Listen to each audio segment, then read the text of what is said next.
حیران و پریشان ہے اللہ مدد کر، حیران و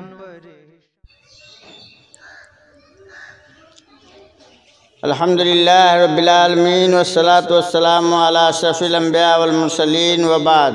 بسم اللہ الرحمن الرحیم۔ ان یزید بن الاسود رضی اللہ تعالی عنہ انہ صلی مع رسول اللہ صلی اللہ علیہ وسلم صلاة الصبح فلما صلی رسول اللہ صلی اللہ تعالی علیہ وسلم اذا هو برجلین لم يصلیا فدعا بهما فجیع بهما ترعد فرائصهما فقال لهما ما منعكما أن تصليا معنا؟ قال قد صلينا في رحالنا. قال فلا تفعلا إذا صليتما في رحالكما ثم أدركتم الإمام ولم يصلي فصليا معه فإنها لكما نافلة. رواه أحمد واللفظ له والثلاثة والصححه الترمذي وابن حبان۔ معزز سامعین و سامعات، اس حدیث شریف کا ترجمہ سماعت فرمائیے۔ حضرت یزید بن اسود رضی اللہ عنہ سے مروی ہے کہ انہوں نے رسول اللہ صلی اللہ علیہ وسلم کے ساتھ صبح کی نماز پڑھی۔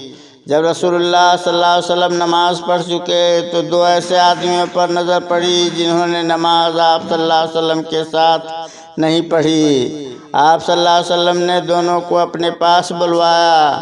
دونوں آپ صلی اللہ علیہ وسلم کی خدمت میں حاضر کیے گئے تو خوف کے مارے ان کے شانے کانپ رہے تھے۔ آپ صلی اللہ علیہ وسلم نے دریافت فرمایا، تمہیں ہمارے ساتھ نماز پڑھنے سے کس چیز نے روکا؟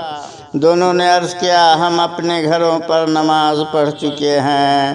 فرمایا، ایسا مت کرو، اگر تم اپنے گھروں پر نماز پڑھ چکے ہو پھر تم امام کو پالو اور امام نے ابھی نماز نہ پڑھی ہو تو اس کے ساتھ تم نماز پڑھو، یہ تمہارے لیے نفل ہو جائے گی۔ اسے احمد نے روایت کیا۔ متن حدیث کے الفاظ بھی اسی کے ہیں۔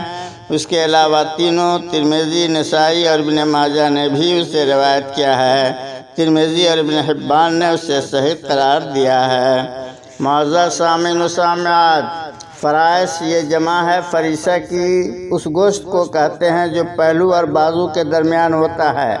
ان کے لرزہ بر اندام ہونے اور کانپنے کی وجہ سے رسول اللہ صلی اللہ علیہ وسلم کی عظمت و ہیبت ہے۔ حالانکہ آپ کی طبیعت میں تواضع، نرمی اور شفقت تو کوٹ کوٹ کر بھری ہوئی تھی۔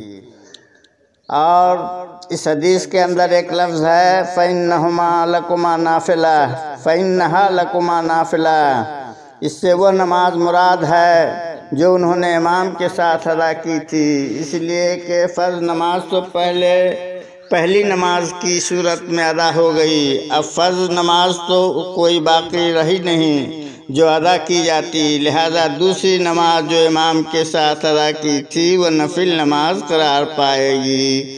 ابو داؤد اور دارقطنی میں ہے کہ امام کے ساتھ جو نماز پڑھی وہ فرض ہوگی اور جو پہلے اکیلے پڑھی وہ نفل ہوگی، مگر یہ روایت ضعیف ہے اور یزید بن اسود کی اس صحیح حدیث کے خلاف ہے۔ معزز سامعین و سامعات، مختصر یہ کہ اس حدیث سے معلوم ہوا کہ کوئی شخص پہلے نماز پڑھ چکا ہو اور پھر جماعت کے ساتھ شامل ہونے کا موقع بھی میسر آ جائے تو اسے جماعت کے ساتھ شامل ہونا چاہیے، خواہ کوئی نماز ہو۔ امام شافعی رحمہ اللہ کا یہی قول ہے۔ اس کے برعکس امام ابو حنیفہ رحمہ اللہ کے نزدیک صرف ظہر اور عشاء دو نمازوں میں کر سکتا ہے، باقی میں نہیں۔ لیکن جب دوبارہ نماز پڑھنے کی دلیل یہی حدیث ہے تو پھر صبح کی نماز دوبارہ کیوں نہیں پڑھ سکتا؟ اس لیے امام شافعی کا موقف ہی درست ہے۔ معزز سامعین و سامعات، ذرا راوی کے بارے میں بھی معلوم کر لیجئے۔ یزید بن اسود رضی اللہ عنہ، ان کی کنیت ابو جابر ہے۔ ان کے قبیلے کے قریش سے حلیفانہ تعلقات تھے، مشہور صحابی ہیں، طائف میں فروکش ہوئے۔ ان سے صرف یہی ایک حدیث مروی ہے۔